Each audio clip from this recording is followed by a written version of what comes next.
చేస్తాము.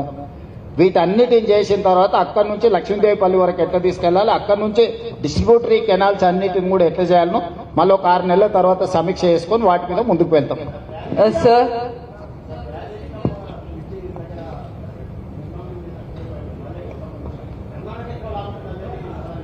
తెలంగాణకు 65%, 66% మనకు వస్తే 30-35% వాళ్ళకి అవసరం ఉంటుంది. వాళ్ళతోని ప్రతిపాదన 50% నిధులు ఖర్చు పెట్టుకుందామని ఒక చర్చ చేస్తున్నాం. మంత్రి గారు నిరంతరం ఆ రాష్ట్ర ప్రభుత్వంతో చర్చలలో ఉన్నారు. అవి కొలిక్కి వచ్చినాక పూర్తి వివరాలతో ఎక్కడెక్కడ బ్రిడ్జ్ కమ్ బ్యారేజీలు కడతాం, ఎంతెంత నీటి నిల్వ ఉంటుంది, అందులో మనం ఎంత వాడుకుంటాం, వాళ్ళు ఎంత వాడుకుంటాం, భవిష్యత్తులో వీటి నిర్వహణ కూడా తెలంగాణ రాష్ట్ర ప్రభుత్వం తీసుకుంటుందని ప్రతిపాదన పెట్టాం. ఎందుకంటే నిర్వహణ మన చేతిలో ఉంటే వాటిని మొత్తం మానిటరింగ్ అంతా మన చేతిలో ఉంటుంది, కంట్రోల్ మన చేతిలో ఉంటుంది. తాళాల గుర్తు మన దగ్గరనే పెట్టుకుంటామని చెప్పినాము. దాన్ని అంటే ఇనీషియల్ స్టేజ్ లో ఉంది, ఇంకా కొంచెం దాని లోతుకు పోయిన తర్వాత పూర్తి వివరాలు చెప్తాం. సార్ ద ఎర్లియర్ ప్లాన్ ఏమి భాస్కర్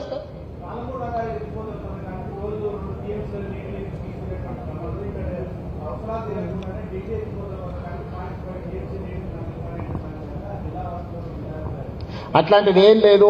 తొందరలోనే డిండికి కూడా ఉమ్మడి రాష్ట్రంలో అనుమతి ఇచ్చిన జీవోలు పాలమూరు రంగారెడ్డి అయినా డిండికైనా అనుమతులు తీసుకోవడానికి పక్క రాష్ట్రంతో చర్చలు చేస్తున్నాం.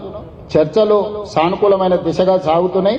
తొందరలోనే మీకు ఒక మంచి వార్త వినిపిస్తా. 90 టీఎంసీలు పాలమూరు రంగారెడ్డి ఎత్తిపోతలకు నీటి కేటాయింపులు, 20 టీఎంసీలు డిండి ప్రాజెక్టు ఎత్తిపోతల కోసం నీటి కేటాయింపులను ఆంధ్రప్రదేశ్ రాష్ట్రంతో చర్చలు చేసి ఈ సమస్యను సానుకూలంగా పరిష్కరించుకోవడానికి ముందుకు వెళ్తున్నాం. చర్చలు బాగా ముందుకు వచ్చినాయి. తొందరలోనే మీకు ఆ శుభవార్త వినిపిస్తా. ఎవ్వరికి నష్టం నేను ఉన్నప్పుడు ఈ జిల్లాకు అసలే నష్టం జరగదు. అపోహలు సృష్టించే వాళ్ళ అపోహల జోలికి పోకండి.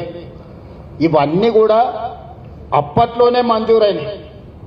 నిజంగానే పాలమూరుకు వాళ్ళు ఆ న్యాయం చేసేటోళ్ళుంటే ఎందుకో రద్దు చేయలేదు, టెండర్లు ఎందుకు పిలిచారు?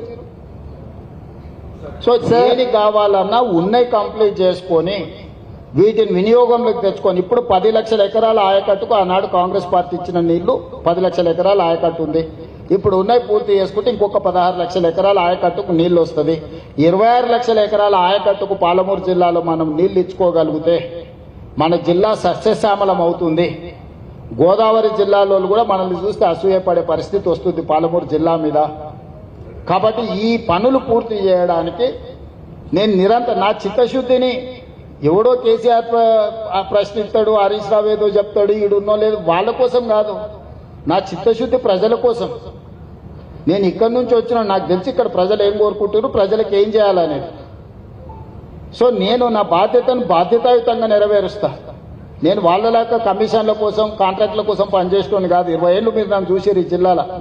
ఏ ఒక్క రోజన్నా జిల్లా పరిషత్ మెంబర్ నుంచి ముఖ్యమంత్రికి ఈ జిల్లాలో ఇన్ని వేల కోట్ల రూపాయల కాంట్రాక్ట్ జరిగింది, ఏ చిన్న ఆరోపణ నేనడని వచ్చిందా? మీరే కదా సాక్షి, మీరే కదా. 20 ఏళ్ళ ఎవరైనా ఏ కాంట్రాక్టర్ అయినా ఎవరితో అయినా చిన్న లాలూచి కానీ ఎవరితోనైనా మాట్లాడిన సందర్భం అని ఉందా? ప్రతిపక్షంలో ఉన్న ఆ రోజు ఉన్నోళ్ళు కూడా ఎప్పుడైనా నా మీద ఆరోపణ చేసిరా? అన్ని పార్టీల నాయకులతో నాకు ఏదో వివాదం ఉండేది రాజకీయాలలో, కానీ ఎప్పుడన్నా వచ్చిందా? ఈ రోజు కూడా చిత్తశుద్ధితోని పనులు పూర్తి చేస్తాము. చేసే బాధ్యత నాది.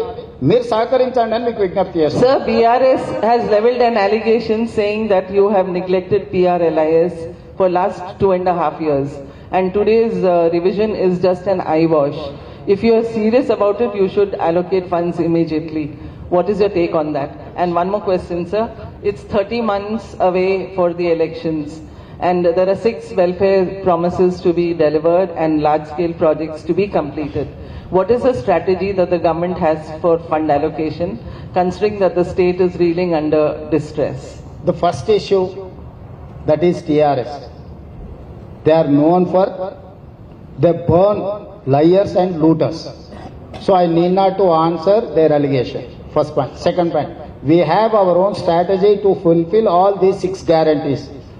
Have you seen Channabiyamu, Indirama Illu, 200 units free power, Mahalakshmi bus free ride, Gruhalakshmi and 500 rupees cylinder? All these are my 6 guarantee schemes. So I'm implementing everything. Last week I have inaugurated 1,25,000 Indirama houses, complete state. Next 3 months I am going to inaugurate another 1 lakh houses.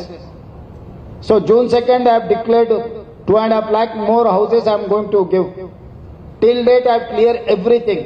There is no 1 rupee pending in Indirama houses. This is what our commitment. Whatever we commit, we will deliver. If our capacity is not there, we are not going to commit anything. So, I need not to answer TRS. My responsibility to give answer, my people who have elected, who have voted for me. ధాన్యం కొనుక్కుంటే మీరు వాళ్ళ BJP వాళ్ళ MP ముందు వాళ్ళ houses ముందు మీరు పోయిస్తామని కూడా అన్నారు. కానీ వాళ్ళు కాసేపటి క్రితమే అరవింద్ రియాక్ట్ అయ్యాడు, ఇది అరిష్టం, అవసరమైతే మీకు చేత కాకపోతే దిగిపోండి, రాష్ట్రపతి పాలన మేము పెడతామని కూడా ఆయన అన్నాడు కాసేపు. ఇప్పుడు మోడీనే దిగమాను మొత్తం రాష్ట్రంలో ఉన్నాయని నేను కూర్చొని కొనిపిస్తా 1 నిమిషంలో.